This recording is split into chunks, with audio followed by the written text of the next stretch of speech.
Hello, everybody. Welcome to Tuesday Night Music Show with superstar DJ out of Swing in Temecula, California, Jay Brannan. Thank you, sir. Good evening, everyone. How are you? And we have our producer extraordinaire, Howie Darkstar, joining us tonight. He's actually on camera. The boys were talking about something before we pressed record, and I thought it might be something that would be interesting as a show topic. Talking about music therapy and how music kind of has that power to heal and motivate people. Howie, tell us your story. What were you talking about with the support group that you're working with? Well, actually, I stole your ideas. When you guys did the shows where people would go round robin and name a song on whatever topic or whatever like that. And I run a cancer support group because I sailed right through it and I'm cancer free. And they asked me if I would facilitate a group because of my personality and I'm upbeat. And I said, oh, okay, sure. And then COVID came along and then, well, now it's Zoom. Right. But what I've noticed is the people that participated and lit up with the magic of the music, and I would actually play clips of it because we weren't recording it, we were just talking. That, yeah. So there was no copyright thing. We weren't saving the shows. The people that lit up and participated thrived. They did much better. And the ones that were like, I'm not into it today, sadly, they passed on.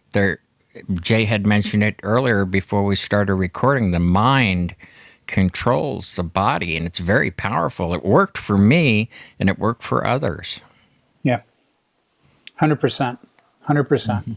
I've seen it in firsthand in hospitals. I've seen it in life. Mm-hmm. And I don't think, I would almost say, I don't think an hour of life goes by where there isn't a moment where suddenly a song, a memory, because they happen so fast, so quickly, and your brain suddenly catches something in the background. We were in a car today, and I was with my wife, and she was on hold. And they were playing that crappy on hold music.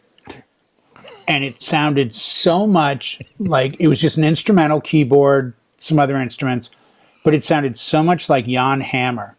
And I was immediately driving a 1983 red Thunderbird Turbo Coupe, listening to the Jan Hammer TV cassette tape, which are all pieces from Miami Vice. Right. Mm-hmm. And, smoke out the window, and I'm shifting into third. And I'm sure I was grinding gear, and I was doing 25 miles an hour. But the vision I had today, eating a slice of pizza in the middle of San Diego with my wife waiting to make an MRI appointment, was more of a, man, I remember this. This sounds just like, and you go there. And I think, I don't know how we can do this. I don't, every once in a while I'll stop and think, man, you know what? I want to do a dance. But I want to do it for misfits. I want to do it for people that don't feel like they belong. Mm-hmm. Because music, I've seen blind people. I've seen deaf people. Yes. I've seen every walk of life, wheelchairs, paralyzed, quadriplegic. I don't care. People with ALS. Jason Becker, the famous guitar player who has ALS, he communicates with his eyes. That's really all he has left. And he's writing music by looking at different notes, and they're writing down what the notes are and then recording that.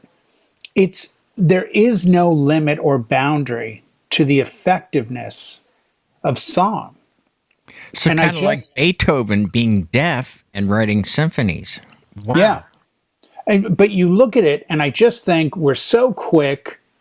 And those of us of another generation think of the new music and just think, oh, what's this crap? Why are they grinding on the video? And why are they on the Grammys doing this? This isn't music.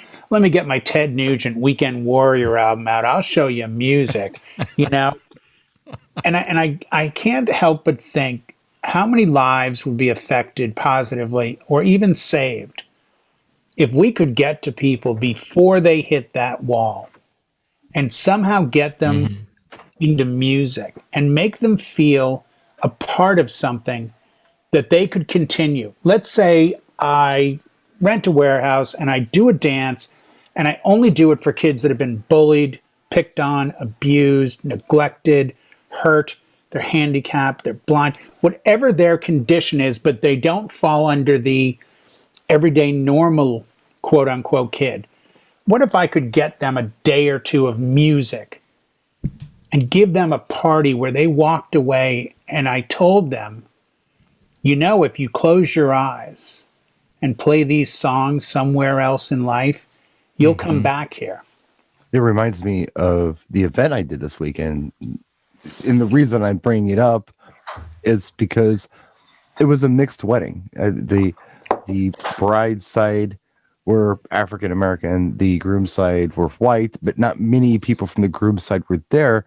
But there were his grandparents that just stood out like a sore thumb. And it was a very small event. But you know, if you can imagine in your head, you know, these city dwellers all, you know, in a room with these two white folks from a rural area somewhere in their 70s just sitting there. But they were cool. And I walked up to them and I said, "Hey, can I play you anything in particular tonight?" And say, "Yeah, you know, it doesn't matter. You play whatever you want. We don't care, whatever the kids like." And I had talked the bride into letting me do the family hour, which for those of you who don't know,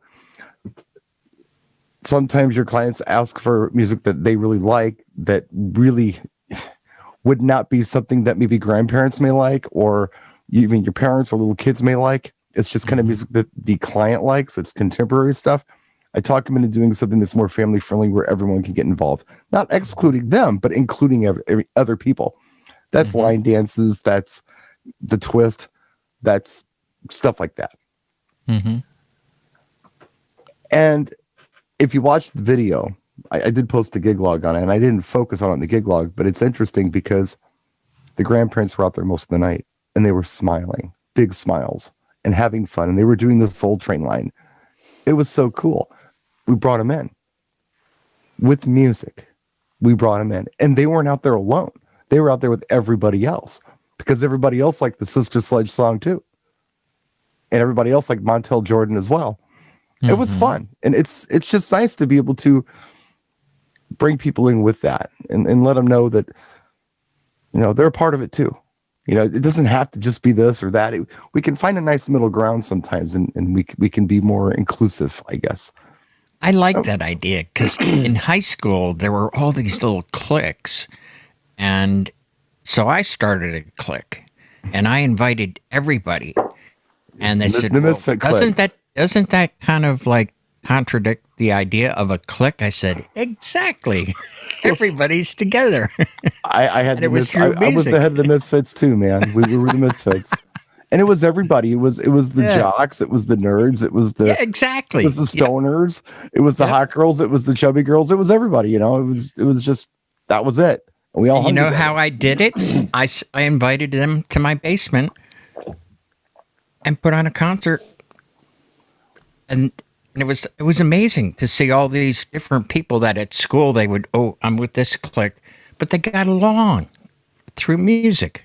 It was magical. Now, you know a lot of different types of people, Jay. You know people from all walks of life. Yeah. Do you ever think to yourself, and I do this myself, and it might be the DJ me, it just might be the friend who just has a lot of wacky friends in me. But have you ever thought, if I had a party and I invited everybody I knew, how would these two people interact? Like there's two, like, you know, you've got one person that's, you know, maybe this crazy dude, and you got this person who's real conservative. How would it be if those two met? Would they get along? Would they not get along? You ever think about that kind of stuff? I do. Yeah, no, I've thought that. And it's funny because, you know, I'm where I am in time and space today. But growing up back east, it was a different world. It was a different time. You know, I mean, high school, that period when the preppy thing was in, I mean, I couldn't wear the collar. You know, every collar was up. I mean, that was just That's just the way it was. Pink polo shirt, pink button down, Yeah, we've seen the sweater pictures. over the shoulder, the belt with the whales on it. I mean, I was the prep kid. And it was funny because, I kind of circled around the cliques a lot, but it still was music because I felt I was always playing catch up. When I got into high school, I came in on the Ronco, K-Tel, Andy Gibb, and I just bought this 45. And I was, my freshman year of high school was the turning point of rock and roll. I went to my friend Rip Cale's house and stayed over that October, starting in September, my freshman year. And in October, went to his house, and he had Aerosmith, Night in the Ruts, and Kiss, Alive 2. And I remember in his room, he put it on and put the needle down, and it was the intro of Detroit Rock City with like, you wanted the best, you got the best, the hottest band in the world, Kiss, and that dan and dan and dan and dan. And I just remember like everything felt funny. And then later that night, Double Vision went on by Foreigner, and it's like, oh, this is exactly what it must feel like to like really make out with a girl. Like, this is what it's going to feel like when I get older. And I'm really, really fortunate and grateful that I had that. And that when those songs play, I can still close my eyes and kind of get a little bit of the butterflies, a little bit of the like, hey, let's listen to this before we go out to meet girls. There were no girls. We were wandering the town of no one, aimlessly looking like they were going to show up in a movie. Yeah. But, you never know. And you can't win if you don't play. Yeah. Well, and it's like you saying about the older white couple at the wedding where it looks like that's not going to work. Totally. I don't think I'm consciously doing this, but when I'm doing background jazz, there's always a time where I'm going to drop a Wes Montgomery, a Miles Davis, or something else.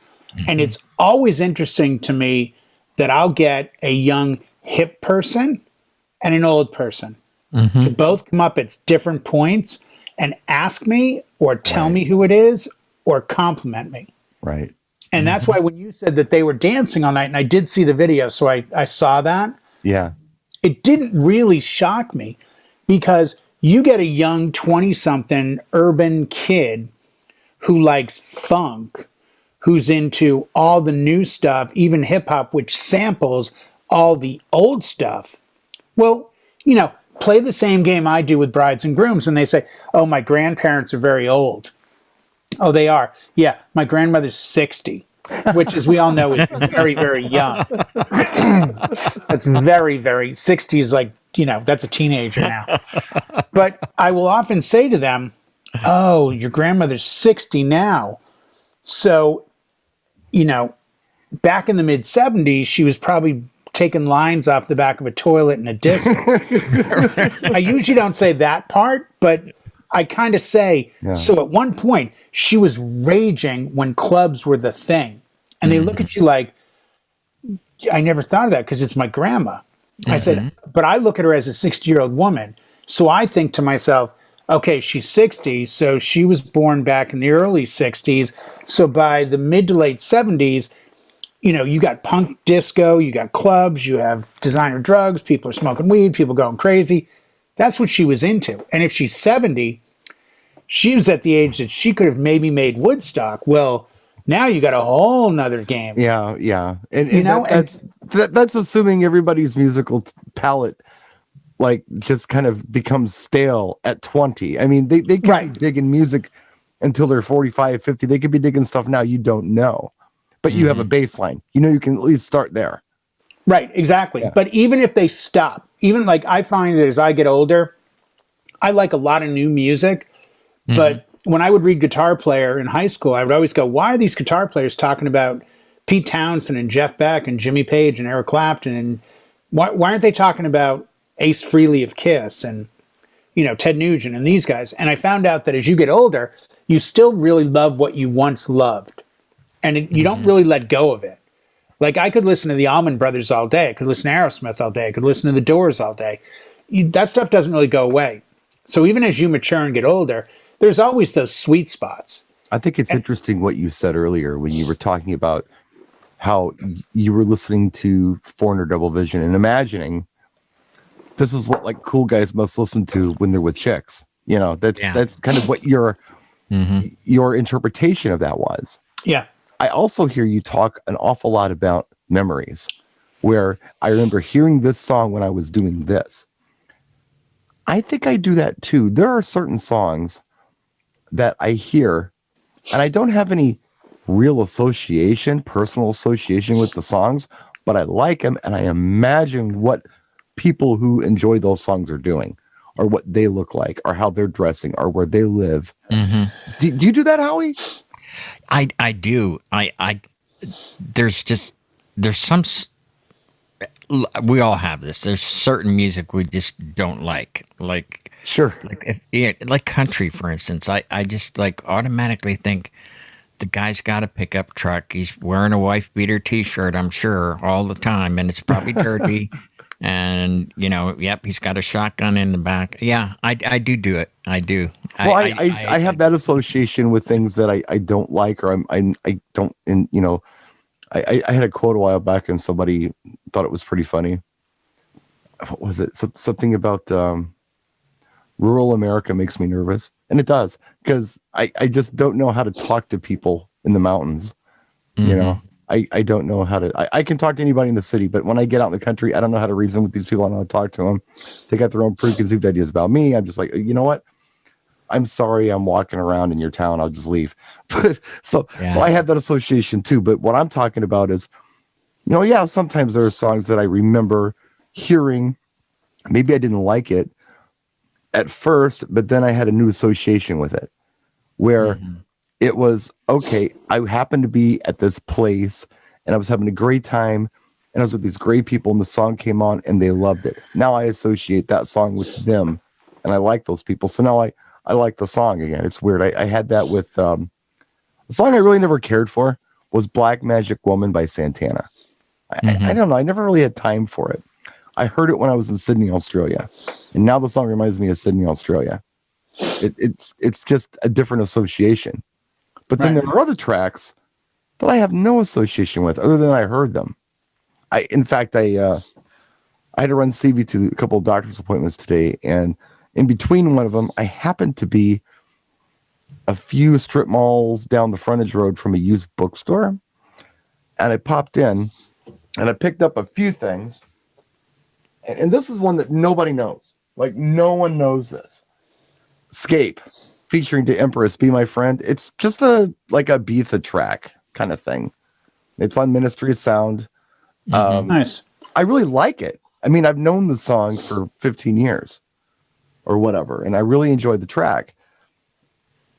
But I've never heard it anywhere except here at in this type of setting, just sitting here listening to tracks. I've never played it at a live event, but I can imagine what the people are like who did enjoy this song.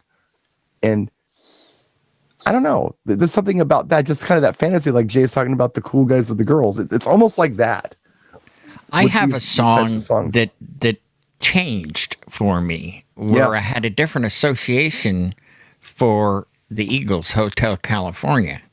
And then after going to Vegas and Atlantic City and going into the demo rooms, and every damn one of those demo rooms was playing Hotel California. Whenever I hear that, I think of a convention and I'm in a speaker demo room.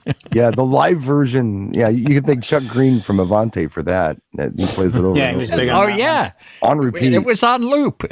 And you got to hear it on this set of speakers now. We'll start the song over. I'm like, just the intro. Okay. Yeah, okay. We'll cut it off when it goes on the one. A couple things that real quickly I've got to make comments because I'll forget them. One was I immediately thought of Seal because someone said to Seal, "Why don't you put the lyrics on the liner notes?" And he goes, "It's not my place to tell you what the song is saying. You may not understand what the words are, and I don't want to ruin it for you." I like that. And it was either Elton John or somebody like that when asked about making videos, and they said, "I don't want to ruin the image of the song in your brain." I like that too. Because where the song is for you is where it should be. Every single time I hear Benny and the Jets, I am reminded of a movie from the 70s called Aloha, Bobby and Rose. And the trailer for it, it was some young starstruck couple, but there's a scene where he does a burnout in an old, like mid-70s Camaro. But in my head, when that song starts, I see an empty hall. Like there's one in Boston called the Orpheum. It's a music hall, like 2,500 people. And it's an old theater style. So the balcony on the top and, you know, the main seating on the bottom. And I see an audience offbeat. And I was so heartbroken when I saw Behind the Music and they did the album and the producer said, yeah, that's actually the clapping and the noise is from a Jimi Hendrix Isle of Wight show. And the reason we did it off beat was because English fans are never on beat. So that the clap, the snapping and clapping is off beat. George Michael, and he was English. The producer's English, so it wasn't as is Sir Elton John, yeah. Exactly, and everyone else. But I think sometimes the videos, as good as they are and as much as they tell the story, I almost sometimes wish they wouldn't do the video. Like just do a live performance video. Because let me keep the song image in my head. And you said about hearing songs in different places. I hated to fly until probably 2000 maybe 14. Really didn't like flying, and I was flying a lot. Maybe even earlier, 2012 I got into it. But I have a little MP3 player, and it's around here somewhere, and it's got all these songs on it. But the ones I always run to are this guy Cy sends from Texas, this thing called Abstract Beauty, which is a very chill piece. But I always listen to Deadmau5, I Remember, the 9-minute instrumental and the 9-minute vocal. And I found that every time I play and hear that song, I'm awash of memories. I listen to it flying to Tokyo. I listened to it on the 2-hour bus ride from the airport to the hotel in Tokyo. I've listened to it every time I've ever taken the train from 30th Street in Philadelphia to Atlantic City, on the SEPTA car from, Terminal D to 30th Street, New York City, taking a bus from Boston to New York, like every possible place. I've had that song playing. And I did it kind of as a test to see if all those memories would kind of get thrown in as a way of, almost like if you save tickets from concerts in a box. Right. And then when you want to, you can open the box and relive it. That's sort of what I've done with, I remember, it's no joke. I can't hear Lola's theme without thinking of you, Chicagoland, that whole experience. Same way every time I hear Peg. Peg is a, is a late 70s, 7th, 8th grade song on a Ronco K-Tel. Again, what I thought adults were doing. Because these poor kids now with the internet and an iPhone, there is no waiting for adulthood. We actually had to wait. We couldn't see what they saw. We couldn't do what they did. And even if you could, it was always coming up short. I have two comments. I have two comments on what you're talking about. I do something similar on a plane, but specifically when I'm flying to the Southwest, whether I'm going to Phoenix or Vegas or Los Angeles, I listen to the 70s hits. The Time Life series Sounds of the 70s is on my phone, and listening to things like Heart Magic Man and things like that as I'm flying over the mountains, getting ready to go into the LA Valley there. Yeah. Dude, that's the awesome. The reason I do it is, or even Jerry Rafferty, Baker Street, anything like that. The reason I do it is because I start thinking about childhood when I lived there, and I get a feel for kind of the ground I'm going to be walking on. I know what I'm going to smell. I know what it's going to look like. I know how vivid things are going to be. It's neat. Once I get on the ground, I'm hopping in somebody's car and they're playing the latest, 2 Chainz track and whatever. Who cares? But I know where I'm going, and the song reminds me of where I'm going. It's kind of neat. The other thing I was going to mention, I was going to ask both of you. We've talked about the video thing. I can think of one track in particular that I'll cite as a reference. When you were talking about the music video thing, I think I know what it's going to be. what's it going to be? Queen Bohemian Rhapsody. No. Not. Okay. I think Queen Bohemian Rhapsody is a strong song. It didn't need the music video. No, but they're a great example of this is just us doing the song. They didn't add embellishments. They didn't add a horse or a wizard or, they just were like, here's us performing the song. The one song that people say they really like, and I always thought was a weak song, not by a weak artist, by a long way, by a strong artist, a very strong artist who I admire. But the song, it's weak. But the music video made it huge. And when you ask people, why do you like that song? They say, well, the music video is great. That would be Peter Gabriel's Sledgehammer. 100%. I think it's, I don't think it's a strong track. No. Yeah. I don't think it's the strongest track on So. In Your Eyes and Don't Give Up are the strongest. I liked tracks. Big Time. Right. I thought Big Time was a great song. It's a great song. I'm just saying, in my opinion, In Your Eyes and Don't Give Up are the two best songs on that album, in my opinion. Sledgehammer is his signature track. I mean, this is the guy who did The Lamb Lays Down on Broadway. I mean, get out of here. He was Genesis. Right. Yeah. Games Without Frontier, Shock the Monkey. Amazing song, though. But I feel the same way about Phil Collins with In the Air Tonight. If it wasn't for that drum solo that's been sampled by thousands of people, that song would be nowhere. It's not that great of a song. It's a To me, weird. It's a good song. But see, luckily, The drum Miami fill is Vice great, changed that. It had a And the resurgence urban with that. legend stories behind it. But to me, Yeah. But it became, to me, even though it was one of those, like, and I say this all the time to people, there's night music and day music.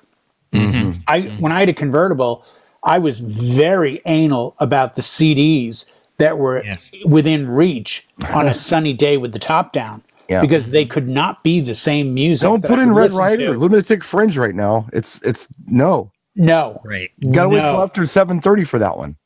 Golden Earring, Radar Love, that is not a noon on a sunny Saturday song. No. Right? No, That is a nighttime song. No, you get the Tiffany CD is right there. Grab that one and put that one in. That works. Reggae. I don't even like reggae very much, but yet I would blast reggae and be like, yeah, this works because this fits that thing. The thing with In the Air Tonight, when it became that moment of Crockett calling his wife and saying, what we had, it was real, wasn't it?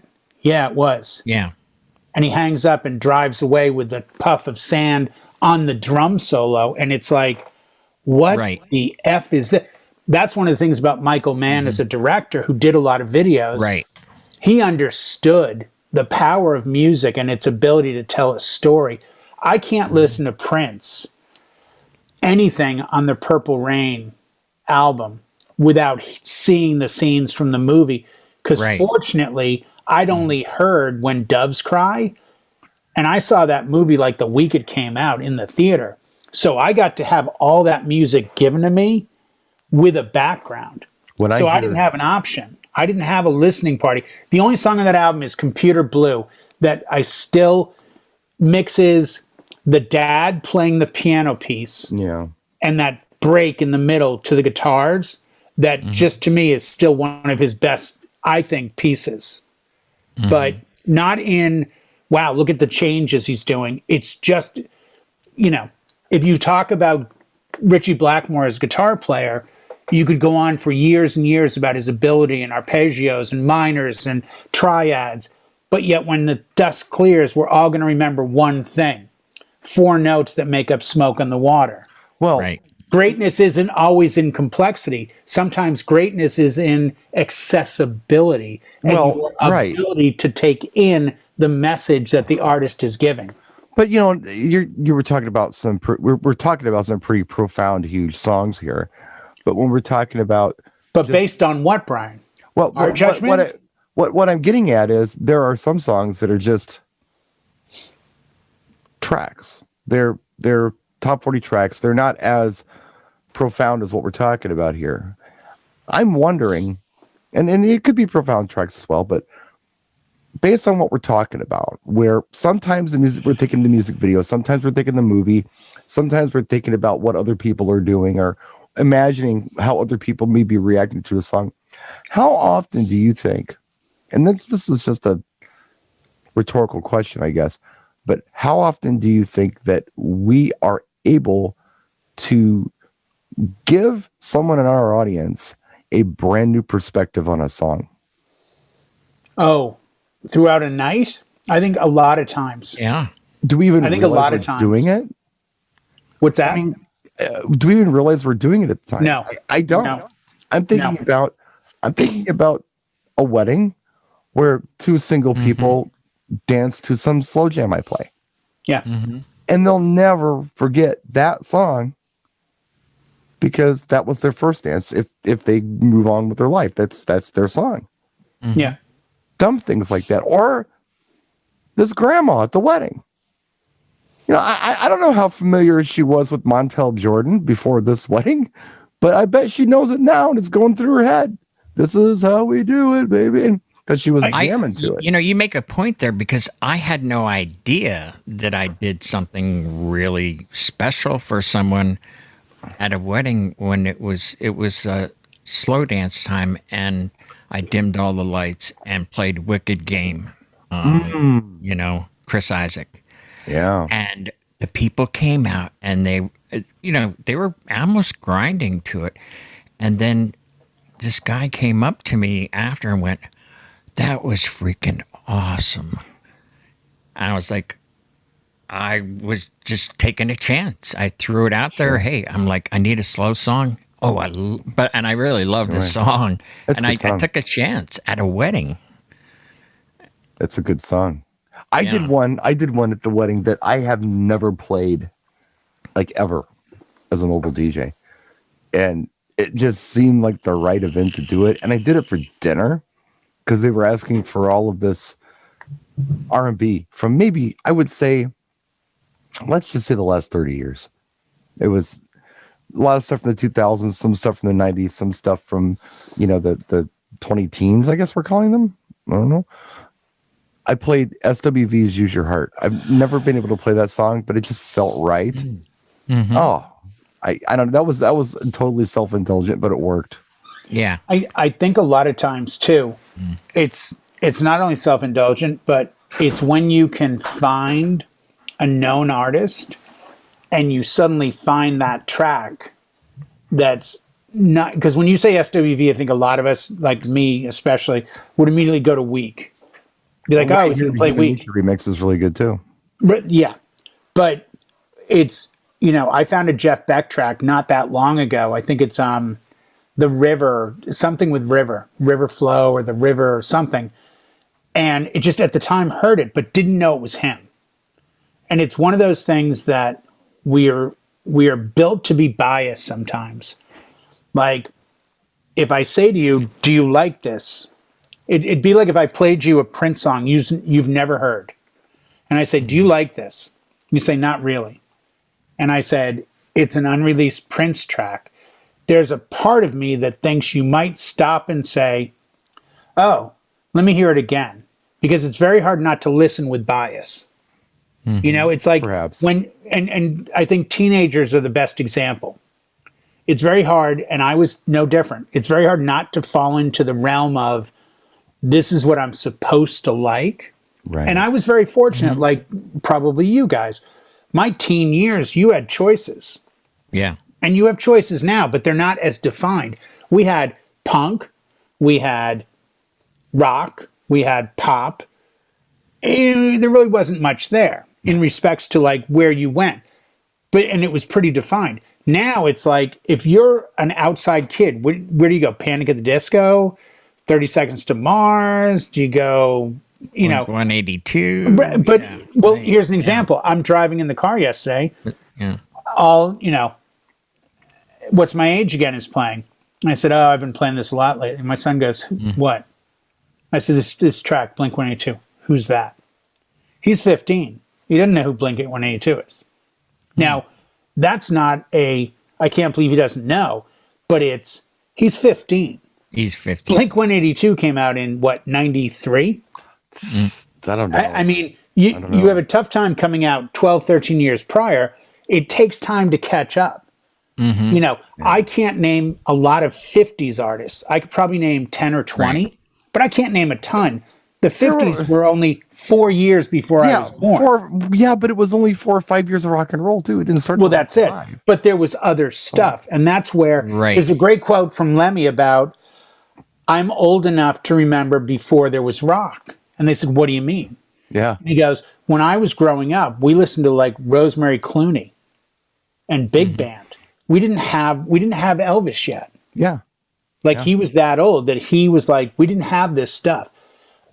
I will say this, if you're dealing with somebody 40, 50, 60, 70, 80, and I would love to get somebody, if you're watching, of the thousands and millions of fans we have on Tuesday nights, I'm talking to you. If you're a PhD, even a master's student, and you're doing sociology, cognitive behavior, go get a 20, 30, 40, 50, 60, 70, 80, 90-year-old and see how long it takes you to find a song that they all come into. Yeah, they all agree to, yeah. Yeah, I think that would be very, very interesting. And I almost am willing to bet you it would be a song that the 60, 70, 80, 90-year-olds would say yes to before the younger people, until the younger people say, "Oh, wait a second, this sort of sounds like." When I play, now it's of course escaped me, but I play a 73 jazz album, and one of the, it's called Mystic Brew, but I can't remember the artist name. Someone will probably put it up if I don't remember it. But it's a sample from a Kendrick Lamar song. Well, guess what? I didn't know that. And I'm playing it at a wedding because it's a great instrumental. And somebody's like, "Dude, this is dope. I can't believe this." I had to research my own playlist to find out, okay. And that's why, and we've had this talk in the chill room, we've had it on air, about playing music that's in its original sample, because you get so much more traction out of it. Right. Because you get to cross those barriers. I think there will always be that sense of, this is from my youth. This is when I was a little older. The problem I see coming in the future is, without investing money and time in music, it won't carry the same strength. Well, maybe not. But going back to what you were, I hope I'm wrong. Before, well, we're already there. But it was interesting what you were talking about before with the age demographic. You take the women from 5 different decades, right, kind of thing, and play a song, or 6 or 7 decades, whatever, 30s, 40s, 50s, 60s, 70s, 80s, and 90s.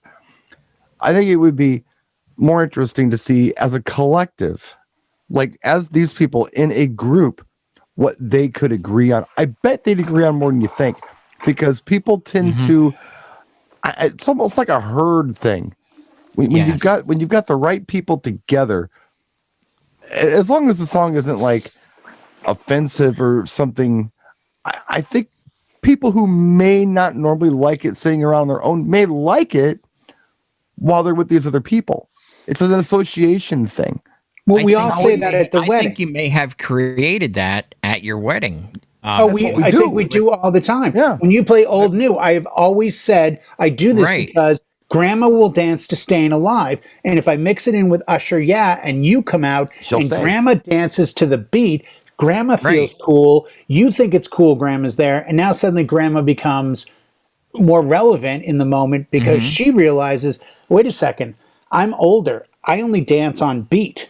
Like, they can lead in a dance. They know the beat. Well, so they'll dance. You want to find out how good a mixer you are, mixed to old people. Right. Well, I was thinking specifically of when Brian played Montel Jordan. Okay. Now, he's got a full dance floor. Maybe it's like what happened to me with Hotel California. That's going to happen with that. They're going to remember, that song. Yeah. For that wedding, when the young kids were dancing with Grandma and their own children as well. What's crazy? And everybody is going to What Yeah. year is that song, Howie? Is that It's 94? 90s, so that's going to be before. And look, old people have radios in their cars too. Yeah, What's but if crazy they're is how that old are they? Are they 70s, Brian? That means they were 40 when the song came out. 40's not very old. I It's understand that. not What right. I'm trying to This is say how we do it. what I'm trying to spit out of my mouth here is that the bride and groom weren't 21 yet. Right. So the song was several years older than they were. Okay, so then how does that work? Does it become it once it hits that classic status? I mean, look at Staying Alive. Staying Alive came out in 77. I mean, Yeah, probably 76. so now you're going back what 44 years ago? Yeah. That's a lot. I remember jokingly saying to somebody, "Hey, you know what?" They said something about AC/DC shook me all night long. I said, "Yeah, 1980 was an amazing year." They're like, "That came out in 80?" I'm like, "Yeah, that came out 41 years ago." Yeah. 41. So if Grandma's 70 now, Grandma was 29, and I guarantee Grandma liked that song. Yeah. She did. She was in the perfect demo Even to if she like didn't that like it, song. it's like, I don't know. I do this. I don't know if you guys do it. What last topic, and I'll go ahead and put a fork in this thing. We are older gentlemen at this point. Let's just say it. Call it what it is. And I'm sorry, you're breaking up, Brian. I couldn't hear anything. Yeah, you just said. I'm sorry. Yeah, about my that. hearing. Oh. Yeah, we've all gone through our music phase. my hearing aid went. Sorry. As younger people, we've all had our likes with music. So, Yep. for instance, a guy like Howie, he was into punk rock. Yep. That was his joint. Howie, do you now go back to, let's just say 1979, 1980, and check out what else was going on that you didn't have time for because you were into the punk? I have, and I wasn't so much into punk as that I had a contract at a punk club, but I loved that whole era. Had a lot of other stuff. Yeah. Just like Jay mentioned earlier in the show, and I'd be like, I'm listening to this song and thinking, wow, that's what it's like to make out with a girl. So yeah, I had a wide taste in music. But I did particularly go back to do something that I wasn't able to do, and that was the disco era. And I've been going through that. And the freestyle, when you guys did the freestyle show, I took a deep dive into that and familiarized myself with that. And so, yes. Yeah. I've done it with, the one I remember doing it with, I remember doing it with two that I did not have time for them when they hit. Because 1982 or whatever it was, 80 or 91, 92. Prince, Diamonds and Pearls, Michael Jackson, Dangerous, Madonna was hitting with some crazy stuff. All of that great energy music was out. Like, I got time to listen to Metallica's Black Album. No. I went back several years later, listened to it, and really enjoyed it. Yeah. Yeah. But at the time, I had too many other things going on to even worry about it. Totally get it. You know what I mean? And No, I totally get that. It was the same thing with actually Nirvana, Nevermind. I make fun of grunge a lot, but I went back and checked it out. I gave it a fair shot. Mm-hmm. Yeah, 5-6 years later, and I'm like, you know what? This is cool. You like I did it with Oasis. Wasn't feeling it. Right. It was okay that I missed that one, but those, I went back. I don't get Blur. I don't get Blur. I get Blur song number 2. That's as far as I can go with Blur. I'm sorry to everyone from the UK. I never got Blur. Yeah. I got Oasis if you already had an establishment of, I love this kind of very Beatle-esque music. But when you say Nirvana, I think one of the greatest songs they ever made was a song called Pennyroyal Tea. And it is very Beatles. Look at Stone Temple Pilots. They had some tracks that were absolute, almost a Beatles ripoff. And I think when we go back to it, never heard that in Oasis or Blur. I have a band in my mind that I feel like is the most Beatle-esque band. You didn't hear any Beatles in Oasis? No. You know where I heard Beatles? You know what? Where I heard Beatles like strong, it was like right there in your face. Where? You're gonna laugh at me. I But get I the feeling. swear to you. Tears for Fears. I heard Beatles and Tears for Fears. I'd have to listen to it with that ear. But Oasis to me came out of that Beatles songwriting school, and it's again the way I took it. But I think, and I did this last Friday on Twitch where I got an immense amount of support from people. I really tried to go out of my way to go back to tracks that made sense to me at the time or didn't, but I thought made sense now, like David Bowie, DJ. And a lot of people didn't know that track. And I had some people over here a couple weeks ago, my wife and I, and they're very into country. They're another couple in their mid to late 50s. And he goes, check out this new song. This is awesome. And he plays it. And I go, Bowie DJ? yeah, I don't think they, no, a few people didn't know the track. Wow. Well, again, The Lodger was one of those albums that I think escaped a lot of people's radar. Was that 1980, 1981? I think so, yeah. Yeah. I have it back here. He played some Beatles track. He played some country track, and I go, oh my God, dude, this is Rachel Sweet from New Jersey when she was 16 with a track called Who Does Lisa Like, produced by Bram Tchaikovsky on IRS Records, which was Miles Copeland, the drummers of the Police, Stuart Copeland's brother. Here, let me play it for you. The Go-Go's. Yeah. And on with that. And I played it, and he goes, oh my God, it's the same song. I go, this came out in 1977. He goes, oh my God. Like, you could physically see him not get it together. He could not figure out, how did I know? And I'm like, well, because you know, like anything else, you store all this information. And it's part of what you were asking about, going back to the music that was kind of ancillary to where you were. I think we're always doing that because we find ourselves back in our youth. We find ourselves, I was in my bedroom the day I got my Letterman's jacket in high school. We had just gone to Harvard Square in Cambridge to the theater and seen, it's a black and white film. It's got the guy from Pink Panther. It's a famous movie about them accidentally dropping. Dr. Strangelove? Yes, we had just seen Dr. Strangelove. Came home, my Letterman jacket showed up, and I had Aerosmith Rocks, the album Rocks, and the track that I dropped the needle, and the track that stood out was a track called Home Tonight.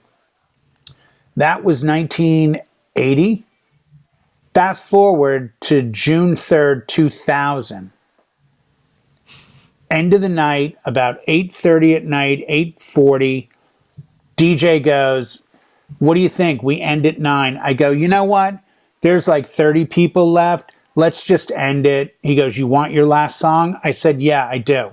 My Wedding to My Beautiful Wife, last song of the night, Aerosmith, Home Tonight. Because the opening line is, now it's time to say goodnight to you. Now it's time to bid you sweet adieu. And it was just that moment of full circle going from, at the time I thought, wow, I've never heard this. What song is this? This is amazing. To how do I end my own wedding? And I'll do it with this song. So I think we're always pulling from the past. As far as the outside tracks, you know, I get more into the old stuff sometimes than I do the new stuff. Like, I'm not going to listen to the new Cardi B CD if there even is a CD. If she releases more than 2 songs, I don't know, because I don't know her catalog well enough. But I might go back and listen to, what was the song yesterday I was listening to? Johnny Thunders. You Can't Put Your Arms Around a Memory. Now, it's a wrangly, dirty rock track. But when you listen to it in the context of music, it's amazing. Final question. I said this a few weeks ago, and I stand by it. I still think Butcher Baby by the Plasmatics is a great song. Now, if you've never heard it, when you listen to it, it sounds like music in a Cuisinart. But you've got to remember, when I heard it, I'd never heard anything like that. It'd be like, music is art, as we've said. If you took me to a museum and I'd never seen a Van Gogh, and you suddenly turn the corner and go, Jay, this is Starry Nights by Van Gogh. You're either going to get it and appreciate it, or you might not get it, but you may get it later. But either way, I think as human beings, we're built to appreciate beauty. We really are. I know some real a-holes, yet they still appreciate sunrise and sunset. They still see the beauty in the moment. And I think that's, we as DJs provide the soundtrack for the beauty in the moment that is life. I don't think life exists as well without music. I know I can go without food for 13 days because I've done it, but I can tell you right now, I couldn't go 13 days without music. Final question. Howie Darkstar, Yes. you got $50 to wager this bet. What is All right. John going to call this show tonight? What do you bet he's going to call it? You could double your money if you're right. I'm going to say he's going to mention something about how music can be therapy. I think he's going to try to. I mean, we always make our own titles up, even from like my Monday night show, but then it goes up on YouTube, and he's an editor by trade, and it's completely different from what we titled it. So I'm going to say therapy is going to be in there somewhere. Music. Jay, you want to bet against Howie on this one? You got something else? You know what? Knowing John, if I was John, where I would probably go with this is something to the effect of music, comma, saves your soul. That sounds more like you than John. It does, but maybe. Jade, if I was going to name this show, I bet $50 I would name it this. Maybe I've been around long enough to influence him, but I doubt it. You know what? It's the. You know what he should call this show? Music. Okay. Yeah. I think he's going to call it "These Three Guys Are Fired." No, he can't. My agent from Dewey, Cheatham and Howe, I've got an ironclad contract. Thank you, just everyone, renegotiated, for joining us tonight, and thank you for joining us, Jay. And thank you, Brian. In the middle Thanks, of your Howie. contract negotiations, you were even kind enough to come here and join us. Howie, pleasure as always. Thank you so much for being here with us tonight. We'll see you guys next week, as long as John doesn't call the show what I suggested he call. Oh, I got new endings too. Tell me which one you like. Okay, go ahead. Here's the new ending. Okay. If the creek don't rise and the good Lord's willing, we'll see you next week. And remember, keep one fist in the gold and one foot in the gutter. No, not feeling it? No. Okay, try this one. How about Montel? Let the music do the How talking. we do it. By the way, real quick, hold on, real quick, before we end this, I've got to give this one last quick example. True story. Don't let the door hit you in the ass on the way out. That one too. True story. The greatest music moment, when we were talking throughout the show, I kept in the back of my head like, what is it? What's the greatest moment? Here's the greatest moment, and it's the biggest truth I can tell you that sounds like a lie. I had a terrible flight from Boston to Newark, New Jersey on People's Express. I got to New Jersey after 1 a.m., so there was no beer. I'm 21 years old. I'm flying to L.A. on a one-way ticket because I'm going to be the next Mick Mars, Randy Rhoads, call it whatever you want. One-way ticket, summer of 2000. Was your color popped or not popped? No, it wasn't. And I weighed 50 pounds less than I weigh now because you wanted to be rail thin. Back in the day, we had to be like rail. I just was. I get on the plane and I get a book. I've got a book that my friend Kimmy gave me, and the book is called Less Than Zero by Bret Easton Ellis. Not yet. I was going to guess, Are You There, God? It's Me, Margaret. But that's cool. Less Than Zero, Bret Easton Ellis, which, if you've read the book, is so much harder than the movie. Right. Like, it's not even funny how hard the book is. He also wrote American Psycho. So just think American Psycho with Less Than Zero. I get a Miller light beer from the flight attendant. I'm on a 747 People's Express going to LAX. I put on my fake Walkman with the broken foam on the headset, cassette tape. I reach down and hit play, and I've got Sidekicks and Quick Steps in the cassette player from Thompson Twins. And the first track is a song called Kamikaze. And as I'm reading and drinking, I don't think we could smoke then. I think smoking ended in 84, 83. No, it did not. I was smoking on planes in 88. Oh, were you? Then if we were, then I would have been. And you hear the lead singer start saying, leaving my home, flying above you. I know that I'll miss you, but I know that I love you. And I'm like, really? Really? Was this the right decision to make, to sell everything, get on a plane, and be listening to this while I'm reading this book? And it's like, they took me in the back room. It was 3 guys and me alone. I'm like, what am I in for? But it's still, to this day, it makes me laugh every time I hear that song. I'm just like... Since you totally screwed up my sign-off, I'm going to make you do it, Jay. You got to do the sign-off. You got to do the sign-off, Jay. All right. Guys, we can't thank you and appreciate you enough. We are grateful that you tune in every week. Anything we can do for you down the road, let us know. Put it over here in the comments. Comments down below. Of course, like this video. Subscribe if you're not subscribed already. Brian, everything you do for us, we appreciate it and we thank you. Our producer, Howie, always taking good care of us. John Young, you're the best. We appreciate you more than even we can put into words. So until next week. Put it into words. Brian can put it into words. I can't because I can't. So until next week, everyone stay well, stay safe. If you're gigging, kill it. Peace to everybody and anyone. We'll see you next week. Later.